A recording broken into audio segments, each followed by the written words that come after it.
nos aproximarmos do encerramento do ano de 2014, um ano que efetivamente foi de muitas conquistas para a advocacia, e justamente neste ano onde tivemos a oportunidade de comemorarmos o Simples para a advocacia brasileira, maior vitória legislativa dos últimos 20 anos da advocacia, e ainda com a perspectiva que temos de estarmos aprovando o novo Código de Processo Civil com algumas vitórias muito marcantes para a classe, nós temos que desejar a todos os nossos advogados um Feliz Natal e projetarmos exatamente o próximo ano, o ano de 2015.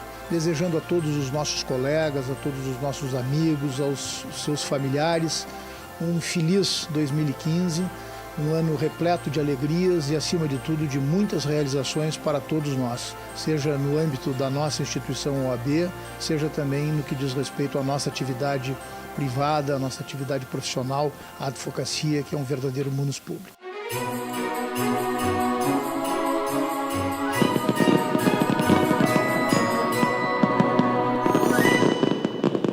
A Ordem dos Advogados do Brasil sediou um dos momentos mais importantes para a história do país. A apresentação do relatório final da Comissão Nacional da Verdade, que investigou denúncias de violações de direitos humanos durante o regime militar. O documento, com 2.000 páginas, foi apresentado pela Comissão Nacional da Verdade à sociedade.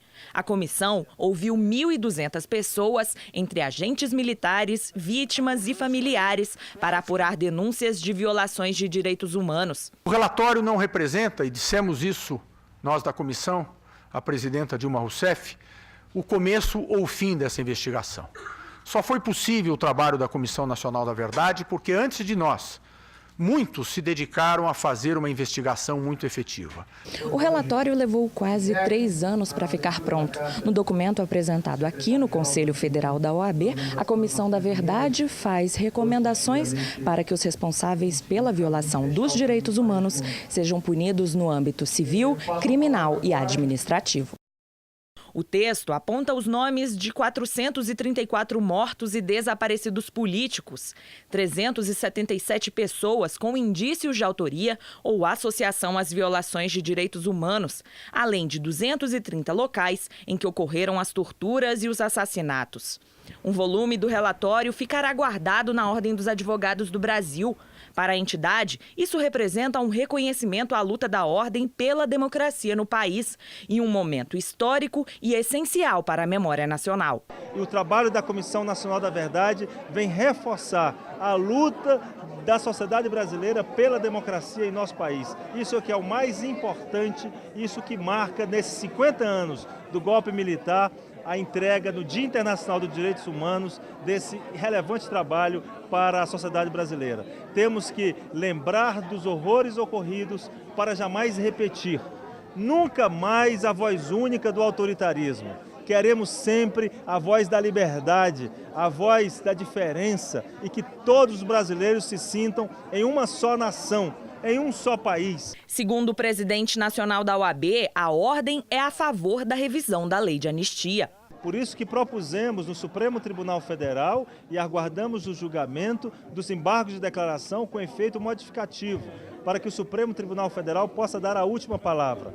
Resolvida a matéria no âmbito do Supremo Tribunal Federal, a sociedade brasileira deverá acolher a decisão, porque o Poder Judiciário, em um regime democrático, é a instância para a resolução dos conflitos sociais e das divergências de interpretação sobre as leis no Brasil. Durante a divulgação do relatório, representantes de entidades que defendem as vítimas da ditadura falaram sobre o que o momento representa para o país. O ataque à sede da Ordem dos Advogados no Rio de Janeiro também foi lembrado. Não podemos nos esquecer, presidente, e daremos continuidade ao trabalho realizado pela Comissão Nacional da Verdade.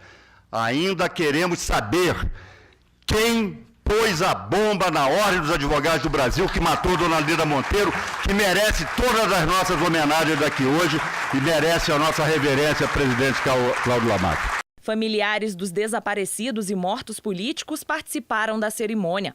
Vera Paiva, filha de Rubens Paiva, torturado e assassinado por militares durante a ditadura, pediu a colaboração das testemunhas nas investigações. E eu peço penhoradamente a todos aqueles que foram testemunhas, mesmo sem querer estar ali na cena, tá certo? De atos de desaparecimento, enterro de corpos, que por favor contem a verdade, tá certo? Contem, nem todo, né? Contar a verdade é um modo de reconhecer talvez a culpa, talvez o fato de estar obrigado naquele momento por uma autoridade maior, né? Mas o Brasil merece essa verdade, não é só a nossa família, são milhares de famílias. O trabalho realizado pela comissão é considerado apenas o início das investigações das prisões, torturas e mortes realizadas entre 1964 e 1985, durante a ditadura. O presidente nacional da OAB participou da cerimônia de posse dos novos presidente e vice-presidente do Tribunal de Contas da União. O ministro Haroldo Cedras foi eleito para a presidência do tribunal. Já o ministro Raimundo Carreiro foi eleito vice-presidente do TCU. Os dois ficam à frente do tribunal durante todo o ano de 2015. Marcos Vinícius esteve na posse junto com a presidente da República, Dilma Rousseff, e dos presidentes do Supremo Tribunal Federal, Ricardo Lewandowski, da Câmara, Henrique Eduardo Alves, e do Senado, Renan Calheiros.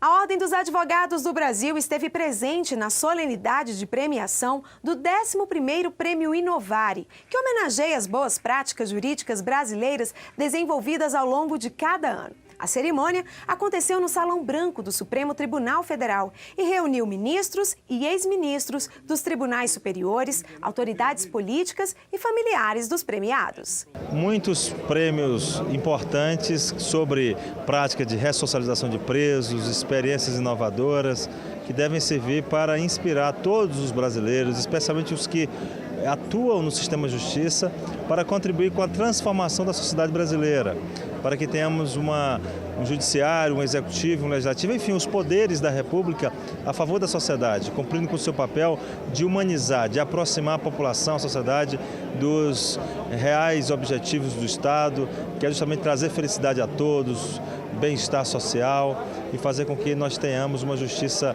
que cumpra o seu papel de efetivamente construir uma sociedade justa, fraterna e solidária. Um dos grandes desafios que nós temos é a melhoria do sistema de prestação jurisdicional no Brasil. E, portanto, ter novas ideias, pegar boas práticas que tiveram resultados é um caminho muito importante. Por isso, o prêmio ele sempre baliza situações que podem ser expandidas pelo poder público, tanto pelo poder judiciário como pelo poder executivo. Razão pela qual eu acho que esse prêmio é um grande marco na construção de um novo sistema jurisdicional do país. Nós temos que aproveitar essas ideias, essas boas propostas e expandi-las. Na solenidade, também foi realizada uma homenagem por parte do Instituto Inovare a Márcio Tomás Bastos, membro honorário vitalício do Conselho Federal da OAB, ex-ministro da Justiça, fundador e ex-presidente do Instituto Inovare, falecido em novembro. E no próximo bloco, a OAB participa de consulta nacional da Organização dos Estados Americanos sobre direitos econômicos, sociais e culturais. A gente volta já!